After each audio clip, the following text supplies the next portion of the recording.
Hi Pranavji. Hello. Hello. Welcome to Love is Cancer and Zen Oncology. Welcome. Thank you very much. Yes, so this is Divya here from Love is Yeah. Cancer and Zen Oncology. And this is our Cancer Healing Journey Talks, where we invite speakers who have gone through cancer, maybe as patient, caregiver, survivor, to share their story so that other patients and caregiver going through the similar journey can get inspired and learn from each other. And being a survivor myself, I feel that it really helps us when we listen to others' journey. It inspires us that when they have been through so much and came out of it, so we can too. And moreover, it also gives us information about the treatment options and how to handle the side effects. So, yes, thank you for being with us. It's an honor to First, have you with us. first hats off to you for your struggle, for your innovative spirit. Okay. Thank you. So, could you please introduce yourself and share your journey with us? Um, I am Pranab Basu. Actually, I retired as assistant headmaster of a government school. Okay. But after a long journey, my wife, was suffering from metastatic colon cancer Oh, in 2015. She was under treatment of Bombay Tata Memorial. okay. So I was the only person to look after her because my daughter lives in Chennai. So Okay. she couldn't come. She came during operation last time at Mumbai. So I took her to Mumbai 9 to 10 times. Then um, it was the prognosis was poor from the very beginning. Okay. So Bombay oncologist told me that she could hardly live 1 year or 1.5 years. Oh, But even then, I decided firmly to take her to provide her comfort as much as possible. So she survived 2.5 years oh, instead of 1.5 years. She survived 2.5 years, and she died a dignified death, peaceful. So just last 15 days, she was bedridden. Otherwise, she was something okay. So I was the sole caregiver, and I gained a lot of experience with communicating with the doctor, caring the patient with empathy, compassion, and the most especially love. The love is the word I feel so, which can mitigate suffering, which can eradicate pain of the patient. Um, this love cannot be expressed in words. It it is a feeling. It is rather a feeling, and I believe she also felt um, that somebody is there by her side. She is not alone, and she was completely different. But she had mental power. She had indomitable mental power. Uh, I couldn't imagine that she had uh, combated a lot. Lot means lot, a million times. Only thing I knew from the very beginning that as it is metastasis, so it is incurable. It is not curable. So one day she will go. She will be sent off by me. So I tried my level best as a caregiver, but there are some barriers, there are some fatigues, there is some anxiety, worry. All I tried to overcome with my positive thought. I didn't indulge any negative thought in me. So ultimately, she was sent up by me. in 1917 October, after 2.5 years. Then I decided to join Eastern India Palliative Care, Kolkata, whose chairman and founder is Dr. Sanko Subramitra. Okay. He is a renowned doctor, but now he is not in India, he is in Australia. He was very much attached with Palliam India. Dr. M.R. Rajagopal is a friend. So I joined there as a counselor.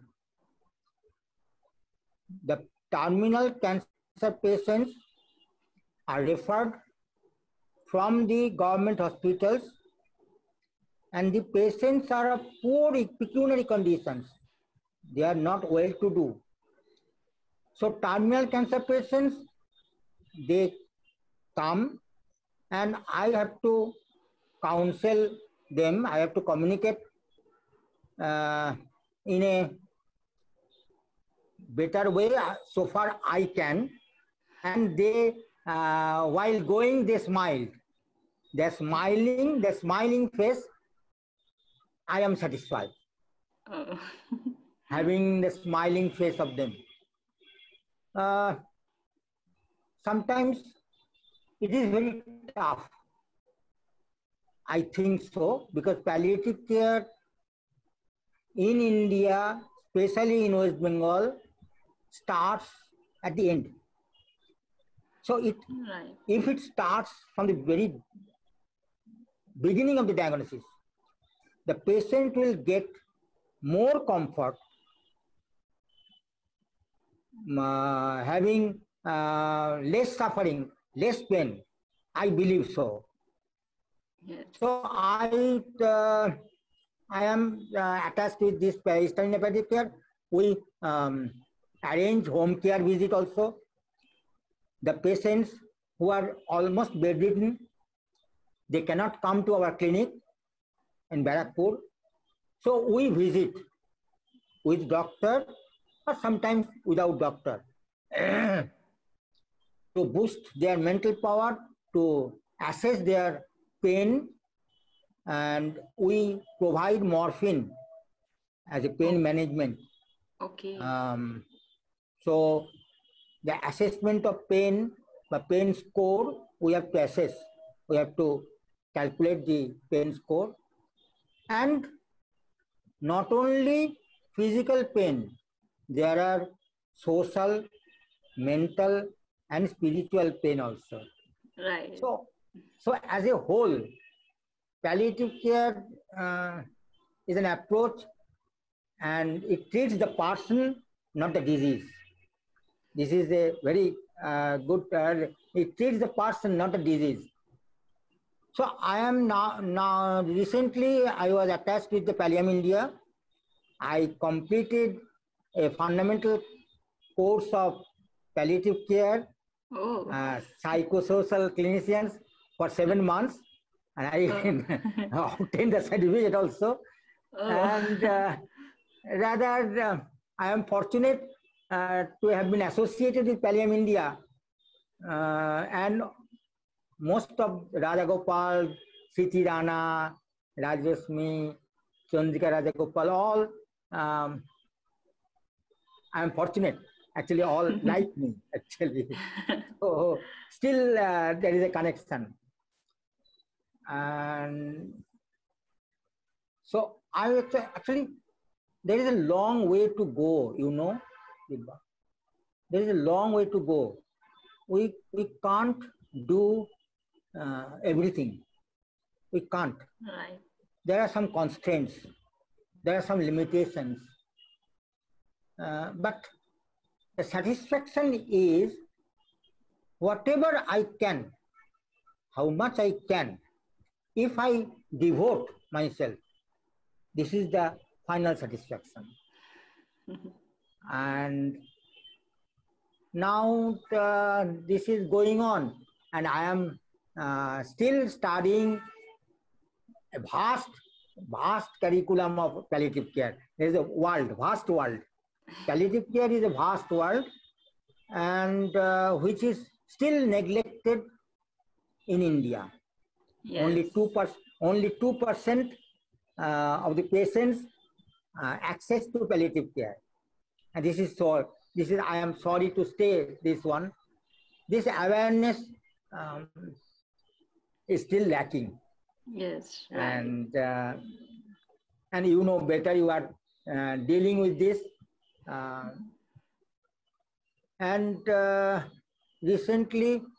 Not recently, few months back, Bhavna sir was a faculty, was taking a class, and during that class, she liked me, and she told to convey the caregiving journey, and I also conveyed, and she had done a video and published. Okay. So actually, caregiving, to my mind, is an invisible art. Right. It's an invisible art, only felt by the receiver. And in our social structure, we feel that women are the caregiver, must be neglected, must be ignored, but on paper, they should be caregiver to our husband, to our father-in-law, to our mother-in-law. This is the social, what is this, injustice, I should say.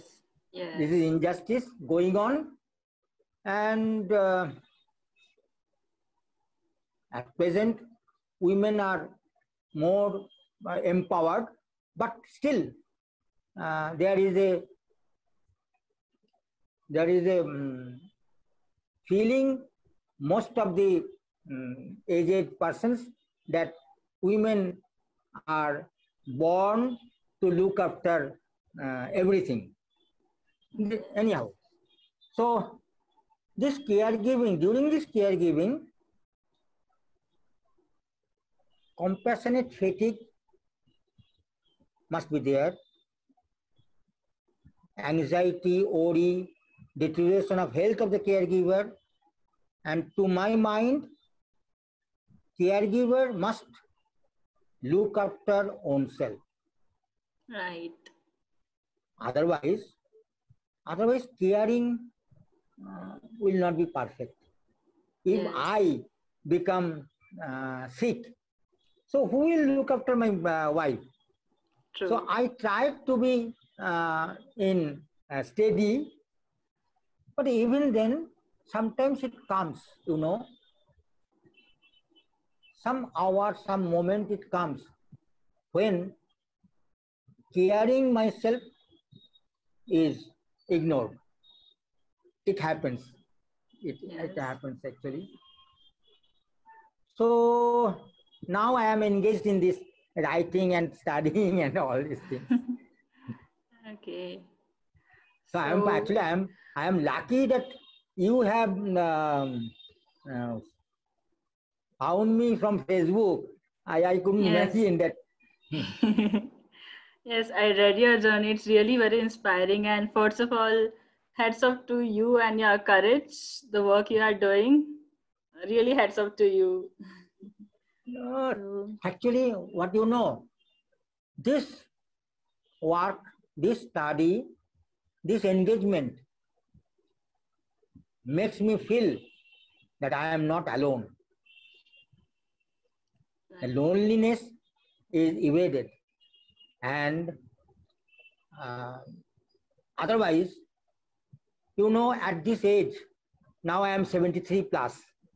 Okay. Now I am 73 plus. So you don't look like that. At the age of 70, I lost my wife. Oh. So normally, frustration comes, depression comes.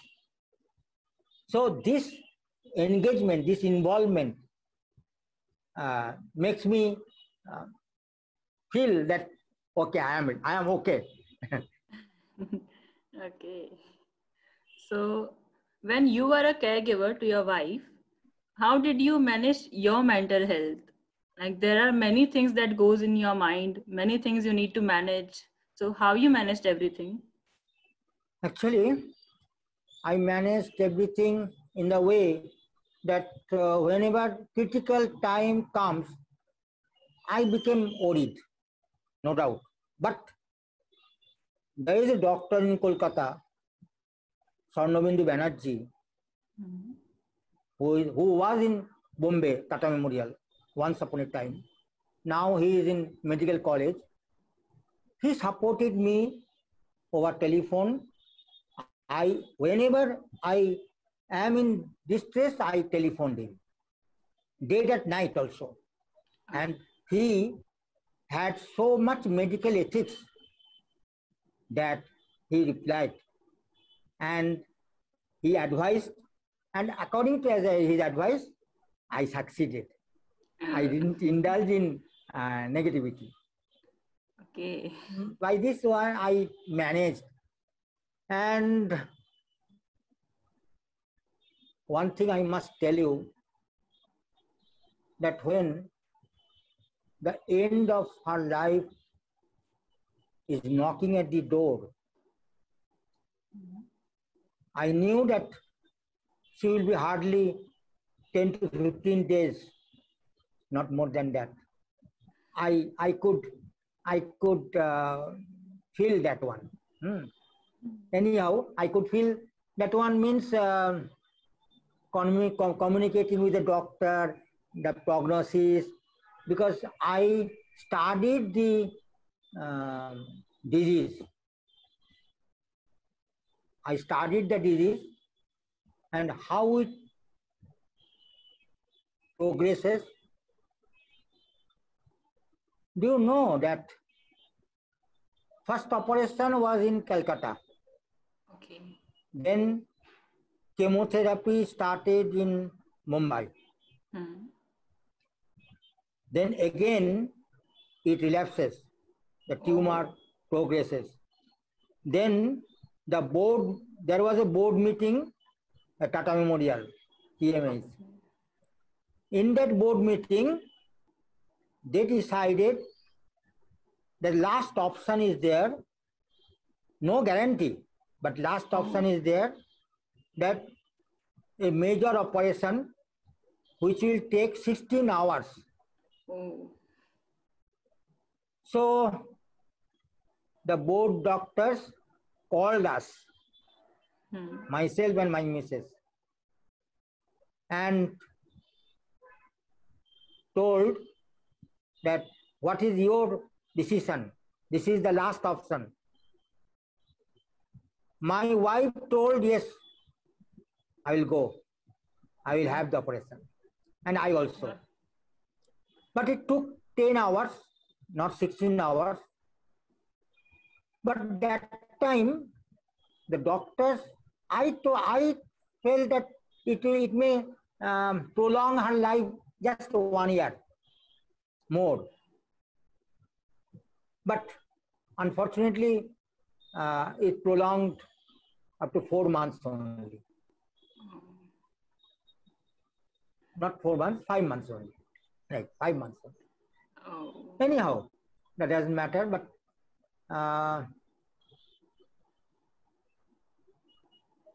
during that time, the second time, I was rather having mental distress, you know. But even then, I made me understand the reality of acceptance, because death is inevitable. And there is no system that we both will go at a time. Yes. There is no system. So one has to go before. So in that way, I controlled myself. I managed myself, all the mental distresses. And I feel that her death has alleviated completely her pain. She has been freed from pain. Yes. And this is my satisfaction. Because you know, cancer patients during last few days or few months, it is horrible. It's a horrendous Yes. pain she is suffering. Yes. And I feel happy that, okay, she has to go and she has gone early, not suffering a long bedridden state, and she has been freed from pain. Right. Hats off to your wife too. She's really an inspiration. That's right, right, Yes. right, you are. Yes. Inspiration. Yes. Inspiration. Yes. So during this journey, caregiving, I feel that caregiver must have a preliminary knowledge, particularly primary caregiver, must have a preliminary knowledge of the disease. And yes. They should not tell the false hope. They should not give false hope. Right. Because false hope rebounds and rebounds in a disastrous moment. Okay. Yes. One should accept whatever it is. Yeah. It's hard, but yes, we should accept. It is hard. No doubt it is hard. It is hard, but we have to. Yes, we have to. We have to accept the reality. Yes. So what were the treatment methods your wife had gone through? First operation in Kolkata, then chemotherapy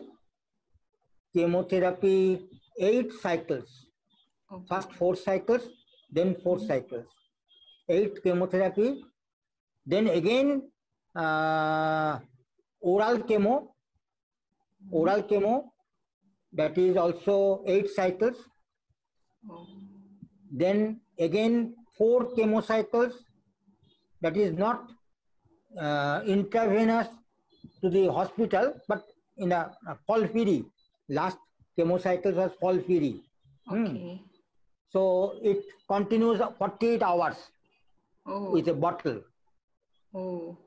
Bearing the bottle, it goes slowly, and 48 hours, then the bottle is finished, then another after 21 days.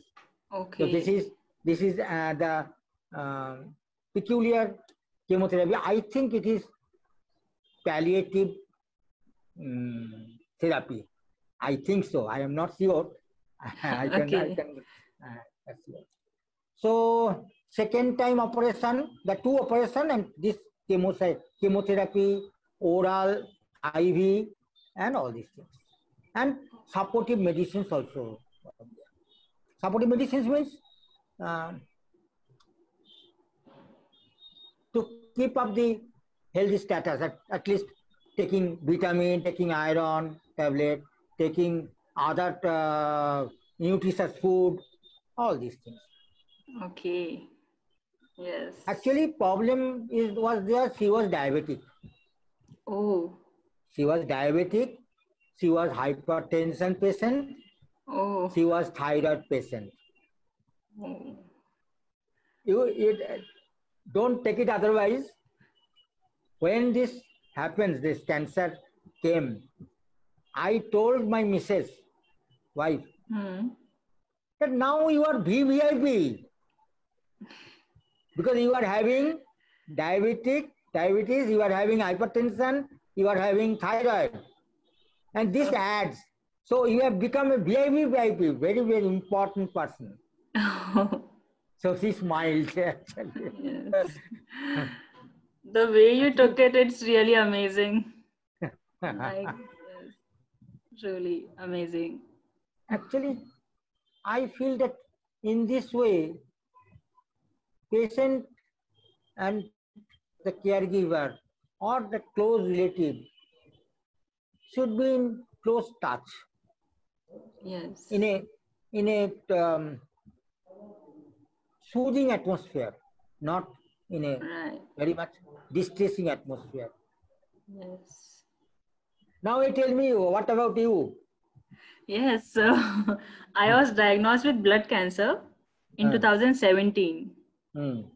I was just about to enter my new path to the life. I was Hmm. studying in college. It was my first semester, Acha. and I was having my exams. Hmm. And in between the exams, I was diagnosed with blood cancer. So I had to drop my studies and continue with the treatment. So yes, I underwent through chemotherapy and radiation. And in between the treatment, I was ventilated too. Hmm. Doctors totally gave up that she might not survive more, but फिर भी I came out of it, and yes, here I am now. You will be. You will be. I believe so. I wish Thank you you. will be. Thank you You so will be. much. Because your facial expression, your smiling tells me that you have that spirit and you Thank will you. win. Yeah. Thank you so much. Thank you. Welcome. Yes. So you told about the caregivers. So can you tell some points that how caregivers should take care of themselves, how they can de-stress themselves? Yeah. Yeah. Very good. Very good. Very good point. Very good. Yes. So, caregiver must take nutritious food so far Yeah. possible. Yes. She must. She must. He must do exercise, physical Yes. exercise, Yes. yoga, meditation, which will calm down the stress. Yes. Exercise, yoga, meditation will calm down the stress. She will have talk when she will be free. She will have talk with her friends, with her nearest friends or relatives, just expressing her feelings to Yes. share, Yes. not to all, not to all. I am specifically, categorically telling not to all, but to a limited personality who are with her or him. Okay. Because why I told not to all? There are persons who advise in a wrong way sometimes. Yes. I feel so. So, yeah, okay. Then he or she must have sleep, but sometimes sleep is interrupted. Yes. I couldn't sleep at night, sound sleep. I couldn't sleep at night, sound in a sound way for last 3-4 months. So somehow sleep is there. She must have, if caregiver is fond of music, so he must have listened to music. Yes. So music, not only he, but the patient also. Yes. Because I know my missus, my wife, was fond of music. Okay. When pain was unbearable, she used to listen to music deeply.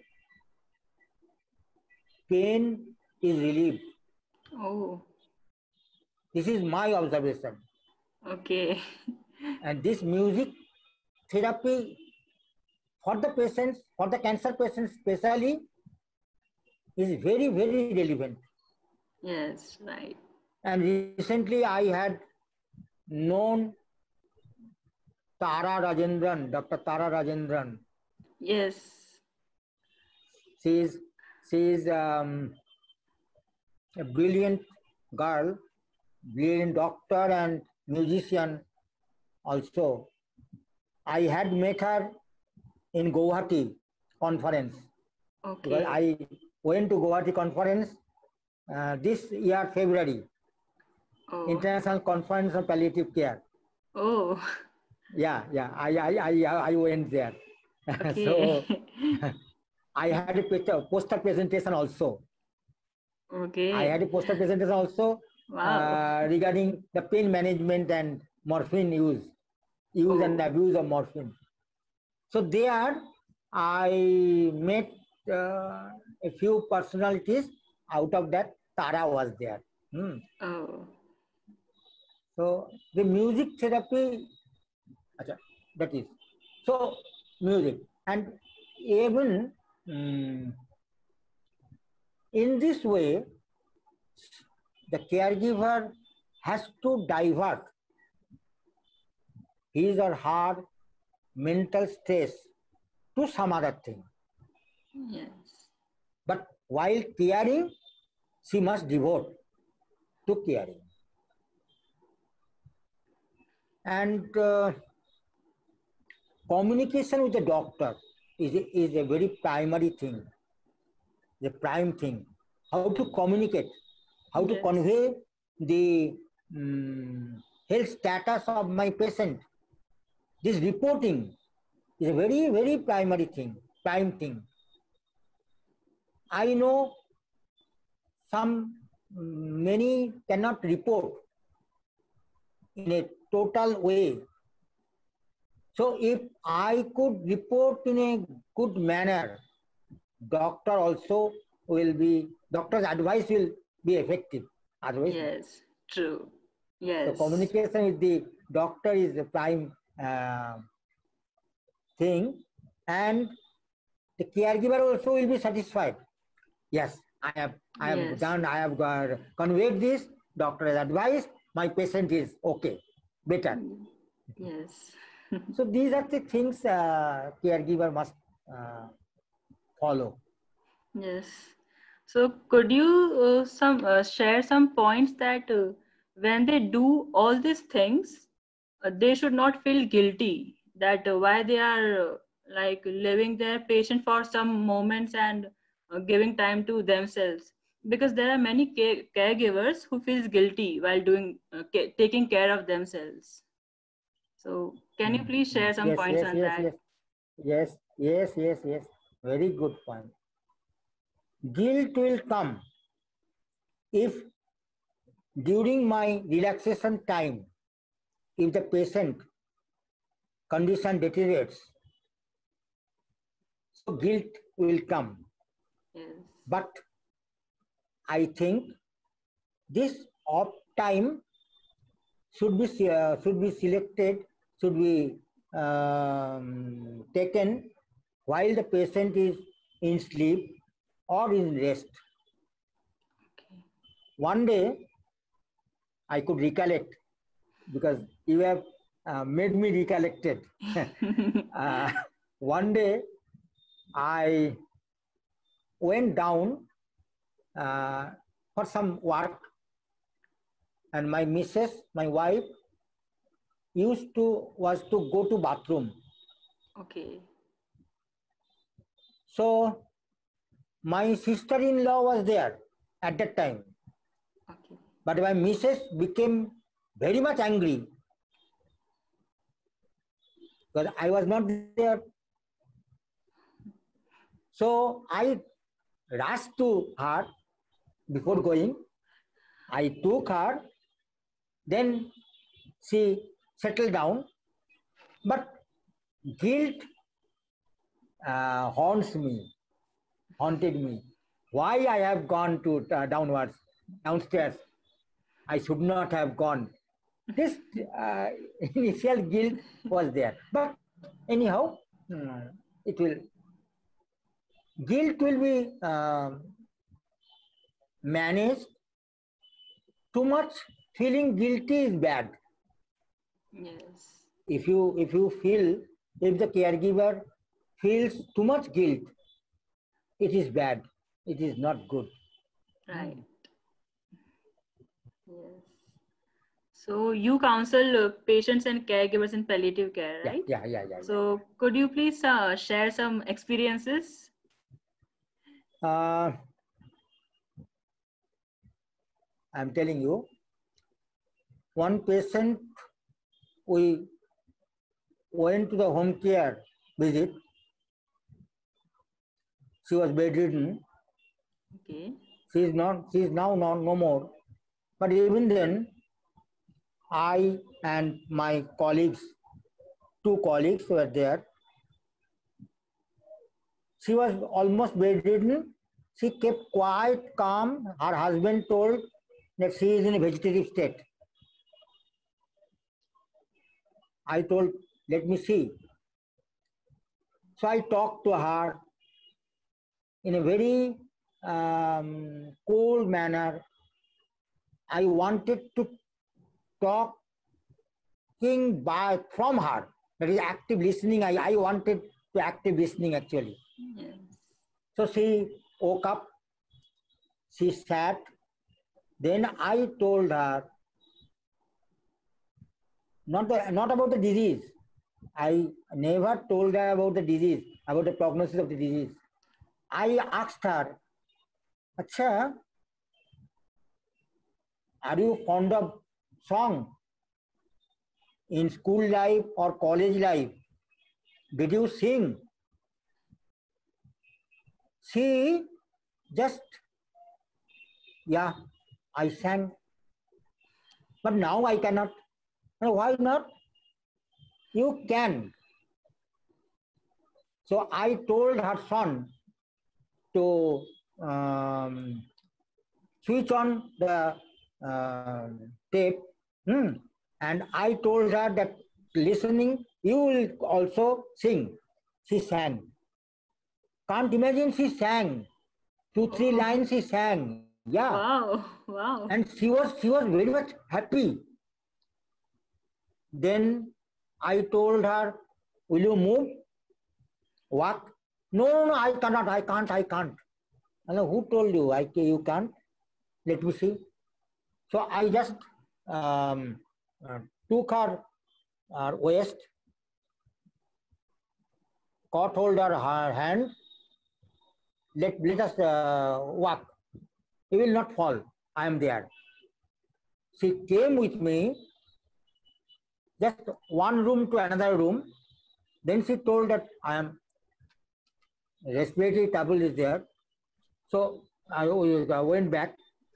So in this way, actually I try to counsel. I try to not counsel. I try to provide comfort and feel that. So she told, you are my elder brother. She told, you are my elder brother, you come again. I told, yes, Wow. I'll come again. Wow.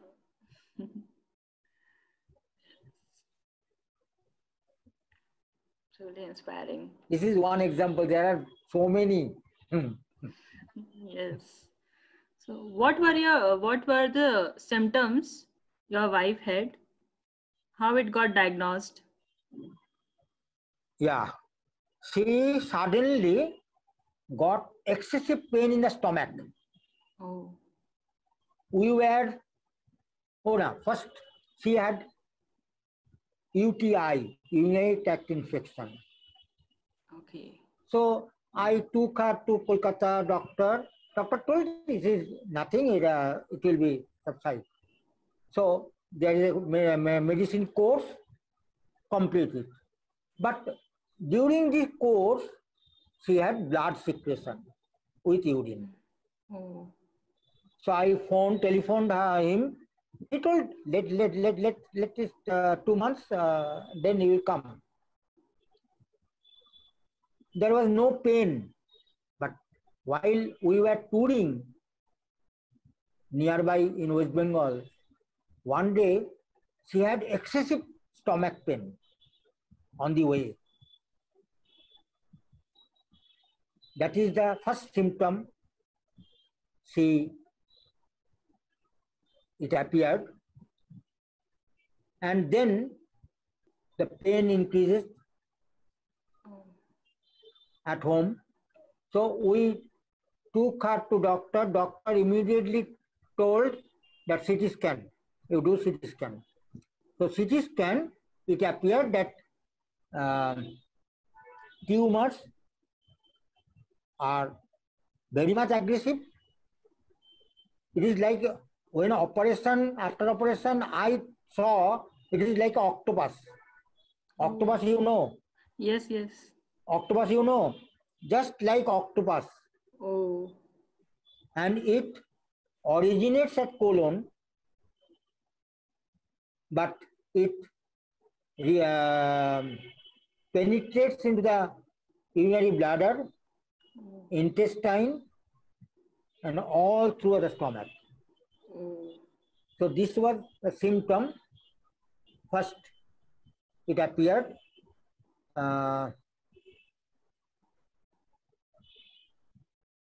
If it is localized in colon, if it was localized in colon, I am sure she could have survived another 15 years. Oh. But as it was not localized in colon, it was metastasis from the very beginning. Actually, that guilt, you told me that guilt. I was having guilt. I asked Bombay doctor one day, do you tell me please, doctor, whether I am late in bringing my wife here? Doctor told no. Your biology of the disease is such that it has already aggravated. You are not late. So that time guilt has vanished. Otherwise, I was feeling also guilt.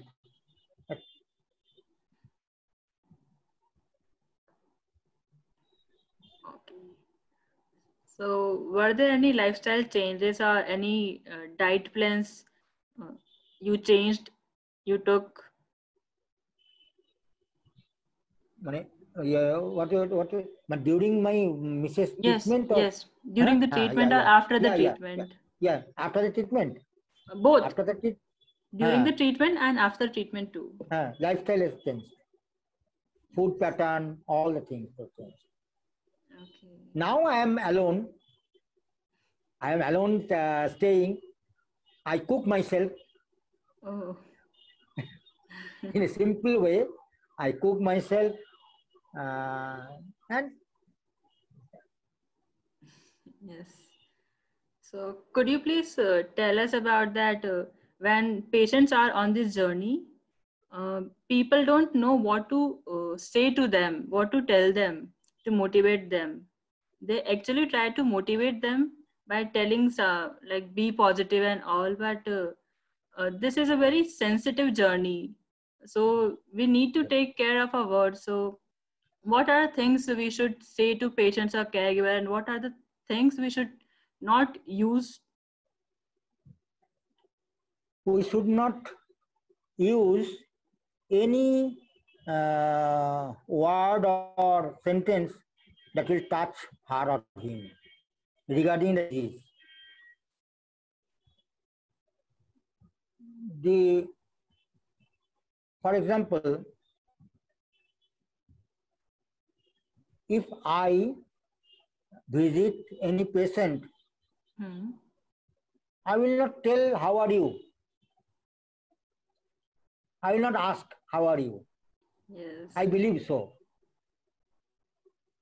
This how are you will not be asked directly, but how are you feeling now? I will ask her or him, how are you feeling now? So then she or he will tell, I have to listen in a very active and deep way. One should not tell, oh, you will be no more. Yes. You have been affected with cancer. Cancer, no answer. Cancer, no answer. It was a speech. It was a saying.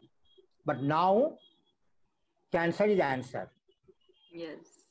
Because treatment, the development of treatment is rapidly doing. But one thing is there, that the patients who are very poor, who don't have any pecuniary conditions, are poor,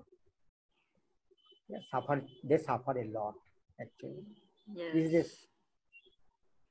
So in this way, one should not see, if I check the pressure, blood pressure of a patient who is in this mental distress. A cancer patient is always in mental distress. Yes. It is a common thing. Yes. So I will note down the pressure. If she or he asks, what is the pressure? If it is too high, I will be telling that, yes, you are having high, but it will be controlled. Don't worry, it will be controlled. Yes. In this way, communication will be there. So far, I believe. Yes, right. Right. The point you touched when people asked, how are you? So it was on my journey when people used to ask me that, how are you, and what is going in your life? So I was so confused that what to say. There are thousands of things going daily, and you can't even express them in words. So it's really very confusing. Very confusing. Yes. So I don't like this question. Actually, yes. I don't like. I tell my colleagues who are in middle college, there are kiosks. Actually, kiosks is there. So I just take class with them. I was telling that day, don't ask any patient, how are you? Yes. Tell them today, how are you feeling today? But in COVID-19, during this COVID-19, how are you spending? Huh? Yes. Let them talk. Yes. You listen to them. Yes. True. Very true. So. One thing you tell me. Yes. If I ask a cancer patient, if I tell the cancer patient, yes, you are deteriorating. What health you have done? What health is there? Is it a good question? No, obviously no. Not at all. Not at all, right. It is a crime. If anybody asks this one, tells this one, I will be telling that he is doing crime. Right. Why? I am observing, yes, the disease, terminal cancer, the disease will be deteriorated. But why should I remind her or him? She will be again, see, I feel 50% of the disease is cured through good communication, good counseling, mental power. Yes. And rest 50% is on medicine. Right. I think you will agree. Yes, yes. I think you will agree. Yes, I truly agree with this. Yes. The patient try to divert their mind from this cancer word, but there are people who regularly remind them that, okay, you have cancer, why your health is deteriorating. This is very wrong. This is very wrong. This is very wrong. People should talk. People should talk things other than cancer. It might help patients and caregivers too. Yes. Another thing I am telling you, I and one of my colleague, Runa, went to a house. The lady was a nurse. Okay. She got cervical cancer and she was in a very mental distressing stage. Oh. Her husband is a doctor, still practicing. Oh. We went there. I didn't tell about the disease or something like that. I told sister, what are you doing now? Then I told her, so doctor husband tested me through discussion. So I told him that there are deposits of peritoneal cavities. These peritoneal cavities I knew from my Mrs. Disease. So I had discussion with the doctors. Yes. So then doctor kept quiet. Yeah, told her yes. I told her to sit down, wake up, sit down, have a song.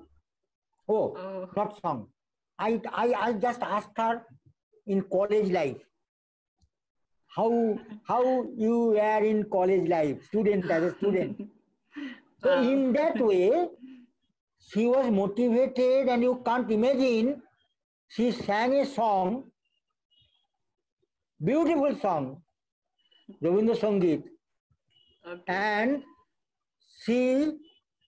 then I told that her husband also a singer. Oh. So I told her that you duet. I want to listen duet. So she told he will not. Why not? I motivated her husband to sing a duet. She got up from the bed, came to the dining place, living dining place, drawing room, sat down for 1 hour and chatted with us. Wow. Wow. So I feel that this counseling, this one depends on the situation. Yes. Depends on the situation of the patient, and it is dynamic. It is not a rigid one. Yes. I think so. It is not a rigid one. Yes. No fixed rule is there. Yes.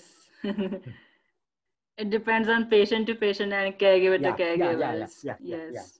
What their journey is, what their mental state is. Yes.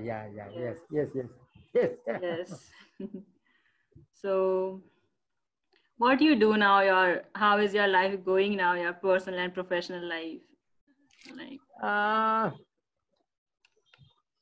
My life is going that I am involved in EIPC, I am involved in writing, I am involved in studying more and more.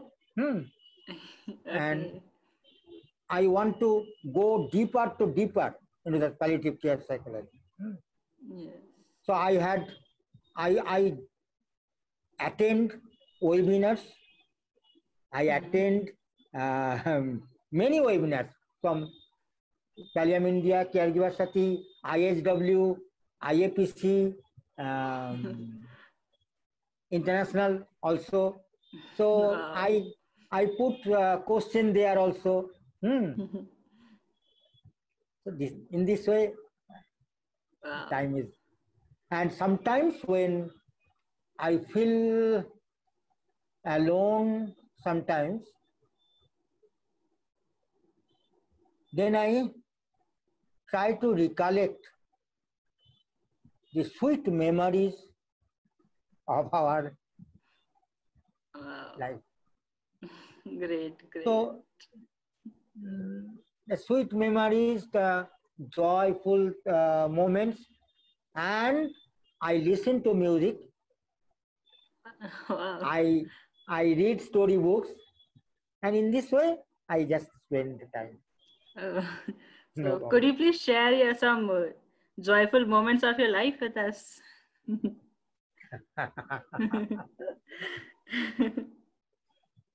There are many because we were fond of touring to the particularly hill stations. Oh, So during the tour, we were having joyful moments. wow. No doubt about it. Yes, so, any message you want to give to patients or caregivers?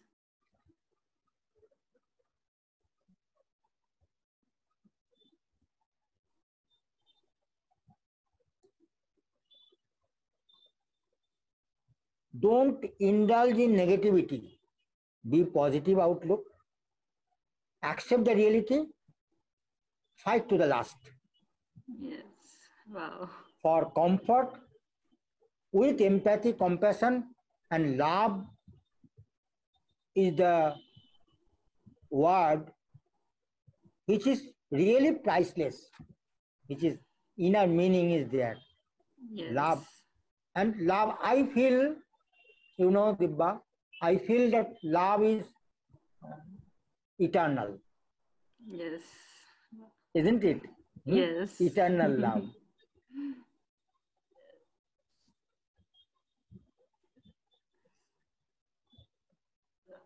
Thank you so much. It's really very inspiring talking to you.